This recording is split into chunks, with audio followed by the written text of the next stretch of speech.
The switch stick is one of the best features added to defense in Madden for years. And in today's Madden 25 video, I'm going to teach you the top 3 best tips and secrets to master the switch stick so you can switch stick like a pro and get more stops. Let's get into it, starting now.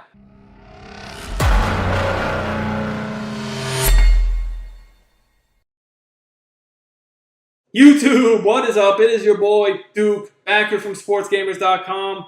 And guys, the switch stick is something that will win you games in Madden 25, but it's not as simple as just clicking the right analog stick, switch sticking throughout your defenders. There's a lot of tips the pros don't want you to know that I'm going to share to you in this video. You're going to be switch sticking like a pro after watching this video.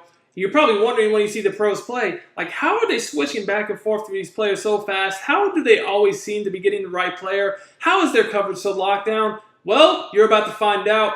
And we're going to start right off the bat with tip number 1, guys. And that is, did you know that the best way to switch stick is not actually using the right analog stick? So I'm going to share with you guys a secret. When I first got Madden 25, I wasn't a huge fan of the switch stick because I'm like, man, like, it's not giving me the right player. Like, I'm getting the wrong player. I'm not trying to get that guy. I'm trying to get this guy, right? And I know a lot of players have shared similar frustrations that they don't feel like the stick switch, or switch stick, excuse me, is very responsive, doesn't give them the right player, and that's because you're using the right analog stick. I had all these same problems as you did. I was getting the wrong players. It was inconsistent for me, and then I learned the right way to switch stick is actually using the D-pad. So let me show you guys some examples of this, and I'm going to be honest with you, it is best to switch stick when you're in zone coverage. Switch sticking in man, I mean, it can be effective, but you're going to see a lot more you can do when you're in zone. Now, in this video, I'm going to break down my top 3 tips, so make sure you stay tuned throughout the whole video. Otherwise, you're going to miss out on a lot of important info. You're going to need to get more stops. And if you're new to the channel, make sure you subscribe. I do daily Madden 25 videos, tips and gameplays. I do 2 to 3 videos for Madden and 2 to 3 videos for College Football 25 on this channel every week. Drop me a like if you enjoy this high-level content. Give me a comment on the video. Helps me out a lot as a content creator. So, let me show you guys just a few examples of how this works. I'm just going to pick a very basic play and show you guys how the stick switch will work. So, I'm starting off on the middle linebacker, and I'm going to actually use the D-pad to stick switch. Now, what I mean by the D-pad is, obviously, you see the left, the right, the up, and the down. It's going to be a lot more responsive than trying to use the analog stick, because the analog stick, it's just, you can click it at 6 o'clock, 7 o'clock, 8 o'clock, 9 o'clock, 1, 2, 3, etc. There's just a lot more room for error. Whereas I can control 100% of the time who I get on with using the D-pad. You guys can see, that was very responsive. And I want you guys to go into practice mode and see what I'm talking about. Now, let me just show you the replay. This was using the D-pad. So I'm starting off in this linebacker. Now, here you guys can see the blue circle with the halo is who I'm controlling. Now, by using the D-pad, I want you guys to get in practice mode. Look how I'm able to go to the left side corner. Bam. Then I want to go up. So I click up. I'm on the safety. I want to go back, other side, so I click right, I'm on the other safety. I want to go back down, bam, I'm on the slot. Dang.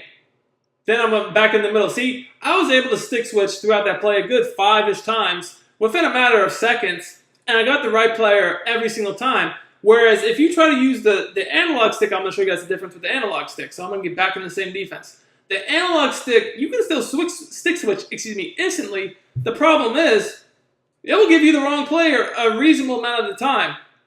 Like here, the reason why it gave me the wrong player there, I was trying to do the exact same thing, is because, there's just more room for error. You might think you're hitting to the left or you're hitting up, but maybe you're hitting slightly up and to the left. You know what I'm saying? Or maybe you're hitting accidentally a little bit down and to the left. And, there's just more room for error in the way you tap the analog stick, whereas when you tap the D-pad, it's just going to be a lot more responsive and always go in the direction you're figuring or you're assuming it's going to go, because there's no room for error. There's no hitting the D-pad slightly left but also down. No, it's just left. No, it's just up. You see what I'm saying? So get into practice mode and practice, and you're going to see what I'm saying. This works a lot better. Now, the second thing that goes into this is a lot of people don't know this. You can actually stick switch even when you're on a blitzer. So most people will tell you, oh, you have to be on a guy in coverage to stick switch, and that's not necessarily true. They'll tell you can't be on a blitzer because then you can't stick switch. Again, not really true, and let me explain to you guys. See, I'm on a blitzer. Watch it, I'm able to stick switch. So I'm going to tell you guys exactly how I'm able to do this. If you're looking to get better at Madden 25 and win more games, sportsgamers.com is the place to be. Check out my Madden VIP membership where you get access to all of my Madden 25 content all year long. You'll get access to every offensive and defensive game plan I release, all of my secret premium tips that I release every week for my VIP members, and finally, access to my VIP community with guaranteed updates all year long. Click the link in the description and use coupon code Duke for 10% off your order. Let's dominate together, boys. See how I did that? Alright, so I'm going to go into replay and I'm going to explain how that worked.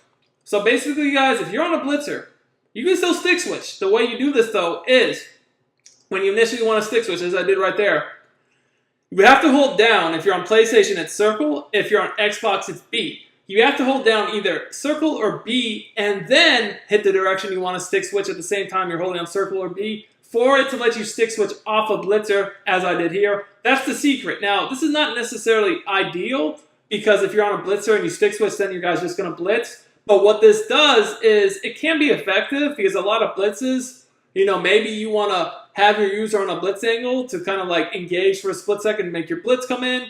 Or, maybe you're in a coverage defense and you want to rush 3, but you actually want the game to think you're rushing 4 so you get better sheds. Because if you didn't know this, the O-line is actually on a timer for sheds, and you get sheds quicker when you have the game thinks you're rushing 4 than you're rushing 3. So there are situations where you might want to do this. Now, this leads me to the secret tip number 2, and that's actually the best assignments to have your user on when you're going to stick switch. So, again, a lot of people just think stick switching is as simple as, let me just go ahead and stick switch, to stop the corner out. Oh, I see a corner coming. Let me just stick switch to stop the corner.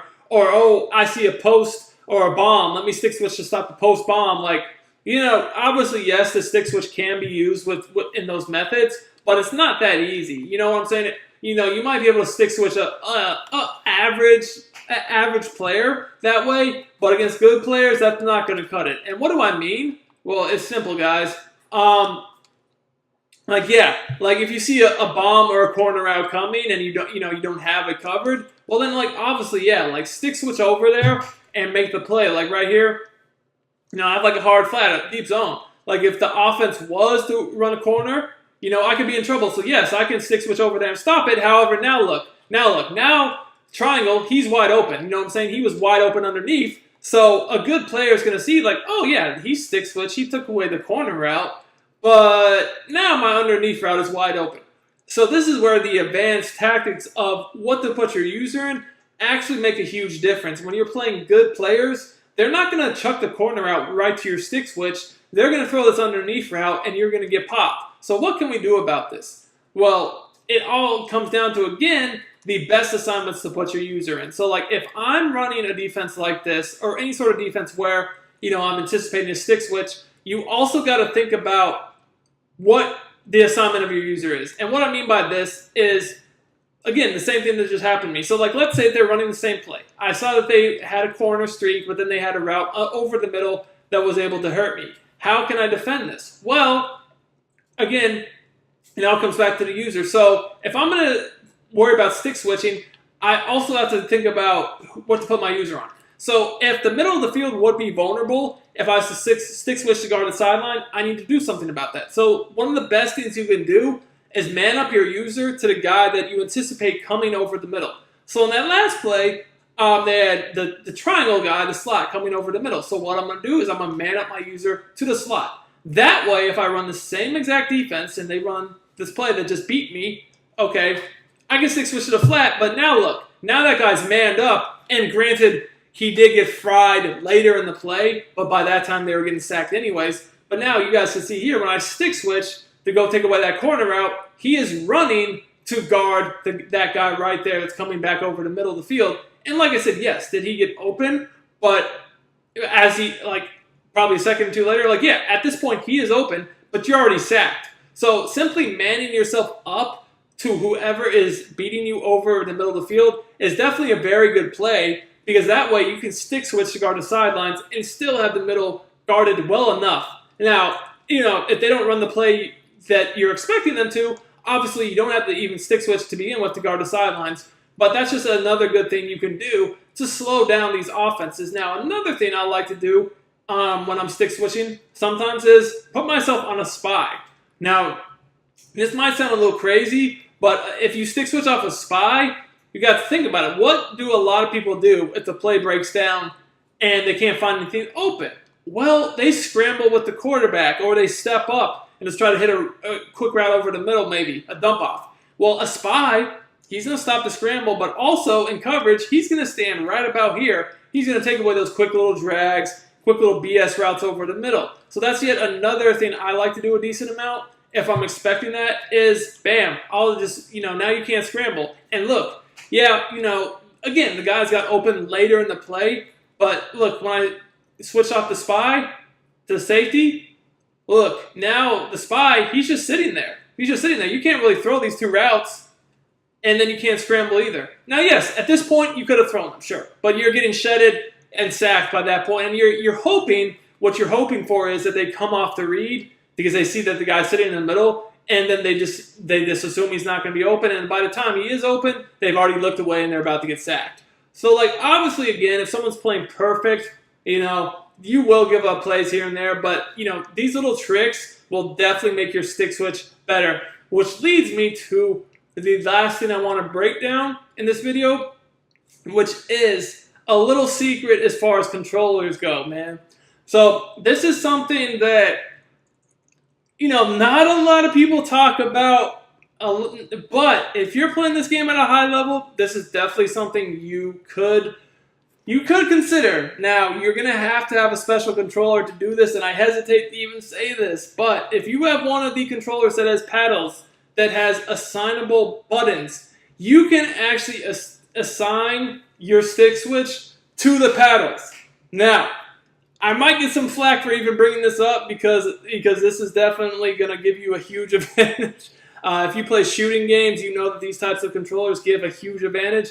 Now that Madden has a stick switch, it's definitely something I think you're going to see. Yes, you do need to make the investment of the controllers to do that, but not a lot of people that play sports video games are even aware that there are controllers that allow you to do that. But there are. I'm not going to give out any specific ones. You can do your own research. But it is definitely possible to get controllers that allow you to assign buttons to whatever you want and that have paddles. I think we're going to see a lot of pro players using these going forward. It hasn't been something that's really been talked about. But yeah, you heard it here first. Until next time, it's your boy Duke, and I'm out of here.